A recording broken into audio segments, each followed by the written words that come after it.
Ողջույն, այսօր մենք խոսելու ենք երևանյան այն կերպարների մասին, ովքեր իրենք են սիրում խոսել բոլորի մասին։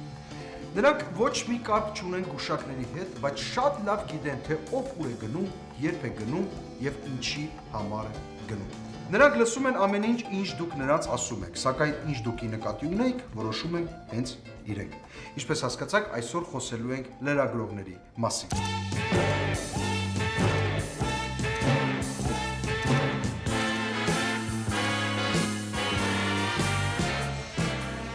Երևանյան լրագրողներին կարելի է դասակարգել 4 խմբերի՝ հեռուստալրագրող, ռադիոլրագրող, թերթի լրագրող եւ Գագիկ Շամշյան։ Հեռուստալրագրողները որպես կանոն ունենում են գեղեցիկ տեսք եւ գեղեցիկ ձայն։ Ռադիոլրագրողները ունենում են գեղեցիկ ձայն։ Թերթի լրագրողները ունենում են գեղեցիկ ձեռագիր, սակայն նույնիսկ ամենաթանկ տեսախցիկ ունենալը քիչ է Գագիկ Շամշյան դառնալու համար։ Լրագրողի ամենակարևոր գործը հետաքրքիր հոդված գրելն է, սակայն միշտ չէ, որ հետաքրքիր դեպքեր են լինում։ Այդ ժամանակ լրագրողը պետք է հորինի այդ հոդվածը։ Հետաքրքիր հոդված գրելուց հետո կանգնում է մեկ այլ խնդիր՝ հոդվածի վերնագիրը, որը պետք է լինի ավելի հետաքրքիր, քան ինքը հոդվածը։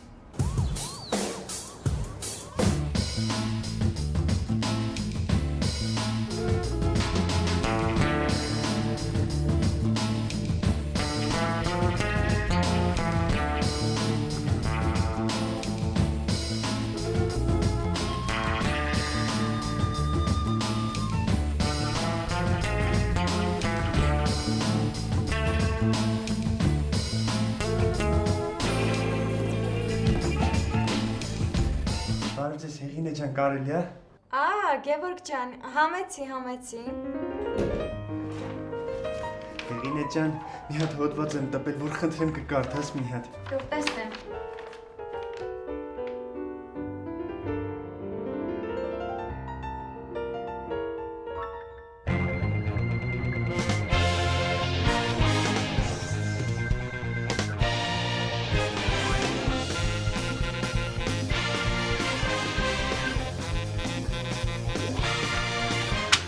Գևորգ ջան, քանի որ դու նոր ես ընդունվել մեր խմբագրություն, ես քեզ հիմա կբացատրեմ մեր գործի գաղտնիքներն ու նյուանսները։ Կարևորը ոչ թե նյութի պարունակությունն է, այլ վերնագիրը։ Հավատա, ընթերցողը վերնագրին ավելի շատ ուշադրություն դարձնում, քան հոդվածին։ Այսինքն։ Օրինակ, ինչպես կարելի է վերնագիր դնել՝ ԱԺ պատգամավոր Փափազյանը ուշացել է աշխատանքից։ Դա ոչ ոքի համար նորություն չի, հետևաբար նյութը չեն կարդա։ Բայց ախի Հեղինե ջան, հոդվածը դրա մասին է, ես ինչպես ուրիշ վերնագիր դնեմ։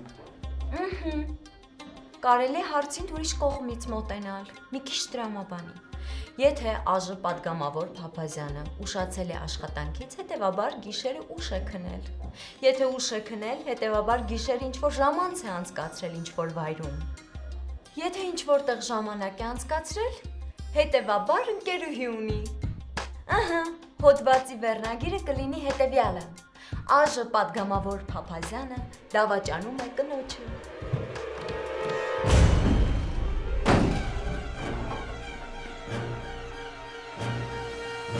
Բարև ձեզ, պարոն Կիրակոսյան։ Բարև։ Ու դու դեռ համարձակվում ես ինձ բարևել, Հեղինե։ Սա ինչ է։ Թերթա, պարոն Կիրակոսյան։ Դու գժվել ես, Հեղինե։ Դու լրի վերջնականապես ցնդել ես։ Այսինչ, հոդված է այստեղ գրված։ Փոխնախարար Սիմոնյանը, կաշառակերը եւ համասեռամոլ։ Ինչպես կբացատրես դա, Հեղինե։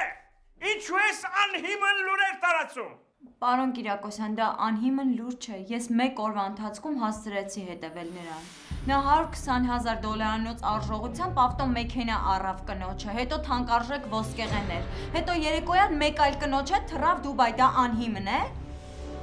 Եվ դա ինչ կապ ունի կաշառակերության հետ։ Պարոն Կիրակոսյան, պարզից էլ պարզ է, որ նա իր աշխատավարձի հույսով եթե մներ չէր կարող նման շռայլություններ իրեն թույլ տար։ Բնականաբար կաշառք է վերցնում։ Լավ, կաշառակերության հետ համաձայն եմ։ Իսկ ինչու ես այստեղ գրել, որ նա համասեռամոլ է։ Դու գոնե պատկերացնում ես, որ այս թերթը նրա ձեռքը ընկնի, նա ինձ հետ ինչ կանի։ Հա, պատկերացնում եմ։ Հենց դրա համար էլ գրել եմ, որ ինքը համասեռամոլ է։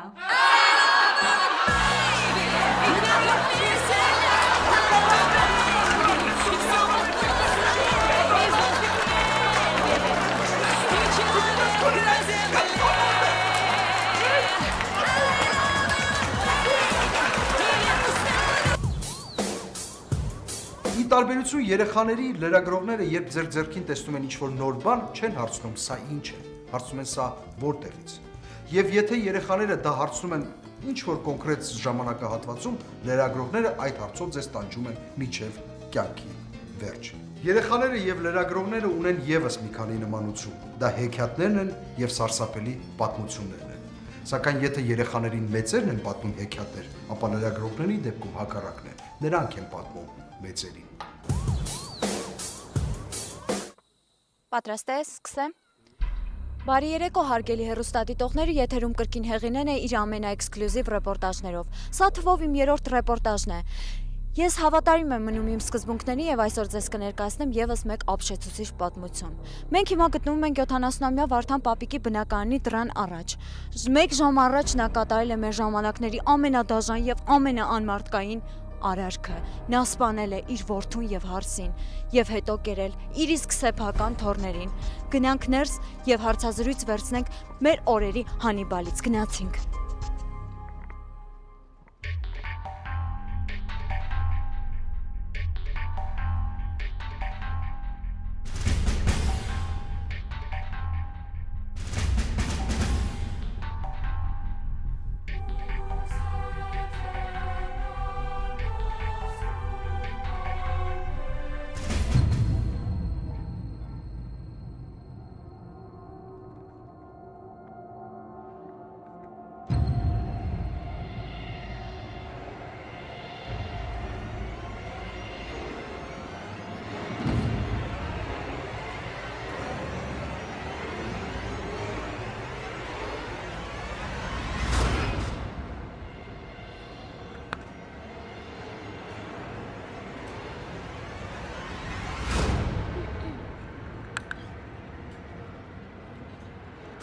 Սկսենք։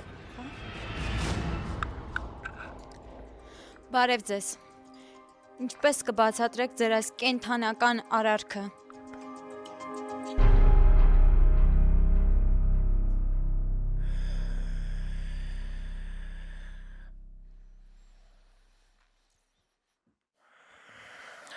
Բաղերում ջուր է անում, շատ է հոգն է, սովածացել է, եկատուն, հարսիս ասեցի, հաց տիրուտեմ, ասեց պապ ջան, տունը մի կտոր հաց չկա, վրացի տղոս, ասեցի տղա ջան, բա դու ինչ տղամարդ ես, որ տունը մի կտոր հաց չկա ուտելու։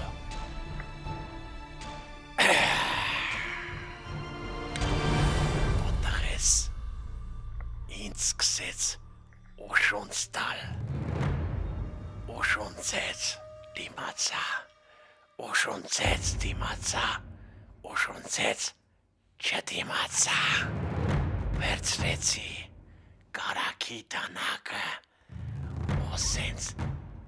դանդաղ մծրեցի տղոս սիրտը, դաշանաբար սպանեցի։ Պաստորեն, հատակի պարկաստի հակը ձեր որդին է, այո։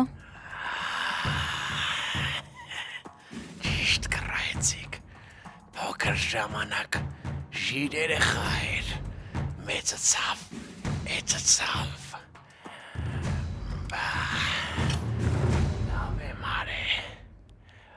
Լավ է մարե, աշկի թայն է հանել եմ, այս պատարակաղով։ Լավ, իսկ այդ դեպքում հարսին ինչու եք սպանել, հարսի ինչ մեղք ուներ էստեղ։ Հարսին, տղոս որ սպանեցի, հարսս սկսեց լացել, ասեցի աղջիկ ջան, ձենդ կտրի, միլացի, ձենը չկտրեց, իսկ ձենը կտրելու լավագույն միջոցը էդի բռնապարելն էր, բայց քանի որ ես մեծ եմ, ես հարսի սպանեցի, են դեմից էլ հարսս դուրս չէր գալիս, ես էլ կակրած լավ մահանա էր, որ ինքը մահանա։ Լավ հասկացանք, որդին հարսը, իսկ փոքրիկները ձեր թորնիկներին ինչու կերակ։ Աղջիկ ջան, սարմանալի աղջիկ ես, բայց սոված էի, բա ինչ անեի։ Են փոքր թորս շատ համով բալայա, մատները թետը կուտես։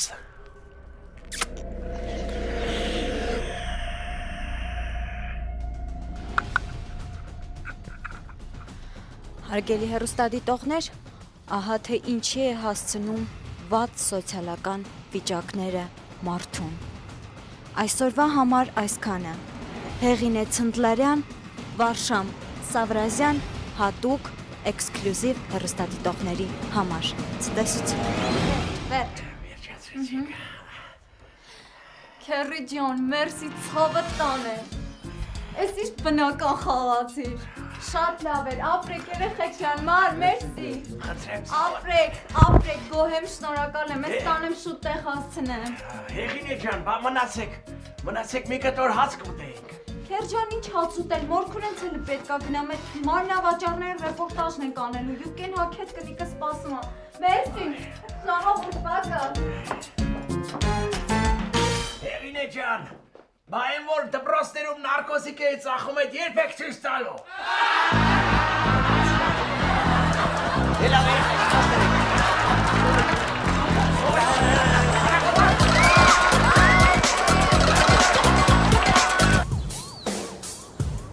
Լրագրողները առանձնանում են իրենց մարդասիրությամբ։ Այո, մի զարմացեք։ Նրանք թողած իրենց անձնական կյանքը ամեն գնով ուզում են իմանալ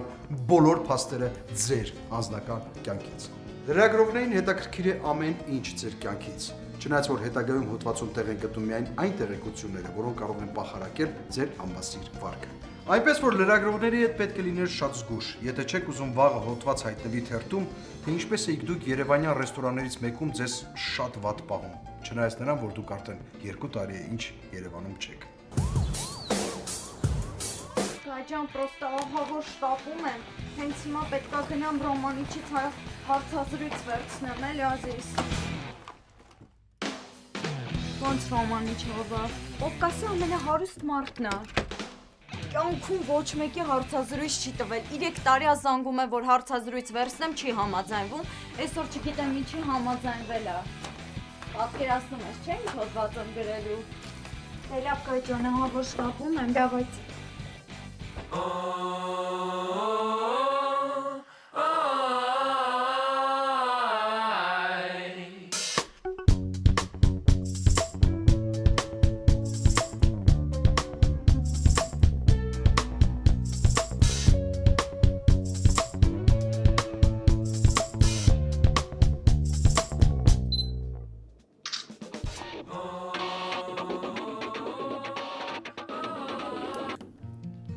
Նախապես շատ շնորհակալություն։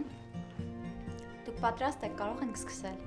Սկսա, Աջոն ջան, սկսա, ես պատրաստ եմ։ Դու պատրաստ ես։ Ես 3 տարի է արդեն պատրաստ եմ, պարոն Ռոմանիչ։ Դա ճիշտ է, որ դուք Կովկասի ամենահարուստ մարդն եք։ Այո։ Ես ամենահարուստ Կովկասի մարդն եմ, որովհետև ես դեմք եմ։ Դեմք։ Դաժե համաշխարհային բանկը անձանից պարտքով փող ավեկալ։ Փաստորեն։ Այո, ուզում ես ասես դու դեմք ես։ Ես դեմք եմ։ Պարոն Ռոմանիչ, ինձ եւ այդ թվում նաեւ մեր ընթերցողներին շատ հետաքրքիր է, թե ինչպես դուք վաստակեցիք ձեր առաջին գումարը։ Ասեմ։ Առաջին անգամ փող ընկավ ձեռս, երբ որ ես Երևան քաղաքում թալանեցի մի հատ տուրիստի ու այդ փողը վեկալա ու տարա դրի բիզնեսի մեջ։ Ոնց թալանեցի։ Հեծատեց։ Իսկ եթե գաղտնիք չէ, ինչ բիզնես էր։ Թամրա բիզնես։ Հետո այդ թմրա բիզնեսից առաջացած ողջ գումարը ես դրեցի առևտրի մեջ ու սկսեցի զբաղվել առևտրով։ Եթե դժվար չէ մի փոքր կպատմեք ինչ առևտուրեր, ինչ էր ներկայացնում իրենից։ Բանա, զեյքի առևտրով էի զբաղվում։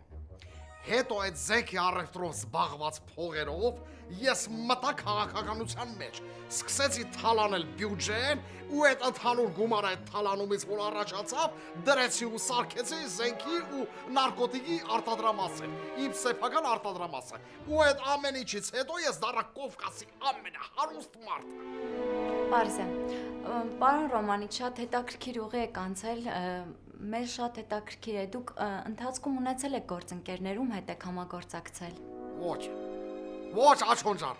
ես գործընկերներ չունեմ, որովհետև այն ինչ ես գիտեմ, մենակ ես գիտեմ, ուրիշ ոչ մեկ պետք է դրա մասին չիմանա։ Բայց մի րոպե, դուք հենց նոր պատմեցիք ինձ ձեր գաղտնիքների մասին, փաստորեն ես գիտեմ դրա մասին։ Փաստորեն ես հենց հիմա կուղեմ իմ սխալը։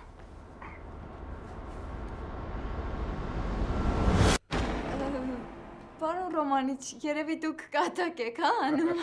Այդքան նման եմ կլողնի։ Մի րոպե, պարոն Ռոմանիչ, բա այդ դեպքում ինչի զանգեցիք, ինձ կանչեցիք այստեղ։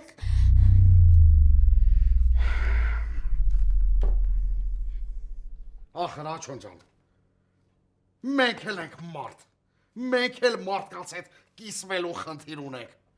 Ունես որ շնորհակալություն քեզ որ եկար, հաջողություն Աշոն ջան։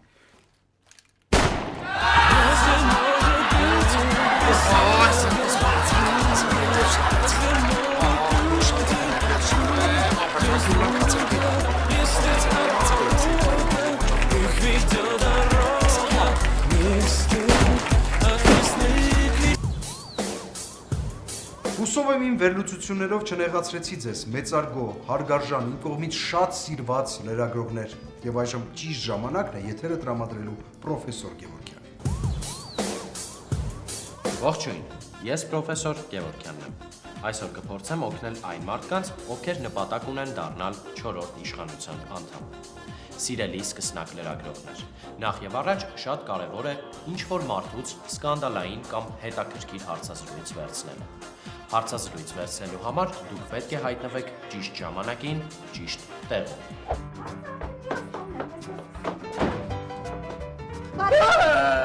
Արդյոք մեր երկրում ընտրությունները տեղ են ունենում արդար եւ թափանցիկ։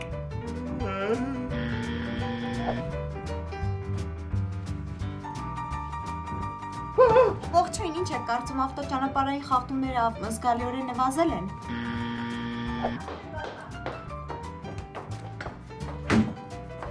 Բարև ձեզ։ Դա ճիշտ է, որ ձեր կուսակցության որոշ անդամներ համալրել են այն կուսակցության շահերը։ Բարև ձեզ։ Դա ճիշտ է, որ դուք ասել եք ձեր որդեգրած սկզբունքները բեկանելի են։ Բարև ձեզ։ Ինչ եք կարծում, կրթական ցենզը մեզ մոտ ինչ մակարդակի վրա է դրված։ Բարև ձեզ։ Սիրելի լրագրողներ, եթե զրուցակիցը համաձայնվել է հարցազրույց տալ, ապա շատ կարևոր է, որ դուք ձեռքի տակ ունենաք որևէ սարք, որը կձայնագրի ձեր խոսակցությունը։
Հարցազրույց վերցնելիս զրուցակցին պետք է ուղղել ճիշտ հարցեր։ Եվ այսպես, պապայիդ է շատ սիրում, թե մամայիդ։ Այնց նաև հետաքրքրում է, թե ով է եղել դուք ձեր քուչում։ Ըստ ձեզ Բրյուս Լին է ուժեղ, թե Չակ Նորիսը։ Ընտրություններին ում եք ընտրելու։ Շաբաթը քանի անգամ եք լողանում։ Մունել նաթի ասարվա հլջազիրը շուքյան։ Կանք է ժիլետին սազում, հա։ 1 կիլոգրամ բամբակն է ծանր, թե 1 կիլոգրամ երկաթը։ Իսկ այժմ պիտի խնդրեմ, որ պատմեք ձեր գործունեության մասին։ Հարցազրույց վերցնելիս հարգանքով վերաբերվեք ձեր զրուցակցին։ Ցույց տվեք, որ դուք հետաքրքրությամբ լսում եք նրան։ Ամեն անգամ, երբ մենք սկսում ենք աշխատանքը, ուրեմն ամեն անգամ, երբ մենք սկսում ենք մեր աշխատանքները, մասնագիտական մոտեցում։ Այն տակի դարակը բացի։ Այս խնդիրը մասնագիտական լուծում է պահանջում։ Ամեն անգամ, երբ սկսում ենք մեր աշխատանքը, այս խնդիրը մասնագիտական լուծում է պահանջում։ Ամեն անգամ։ Բարև ձեզ։ Այս երկը սրտաս նվիրում եմ մայրիկիս։ Ախ ոնց անեմ ցավդ բուժեմ մայրիկ։ Երբ մենք սկսում ենք մեր աշխատանքը, բոլորը սիրով աշխատում են։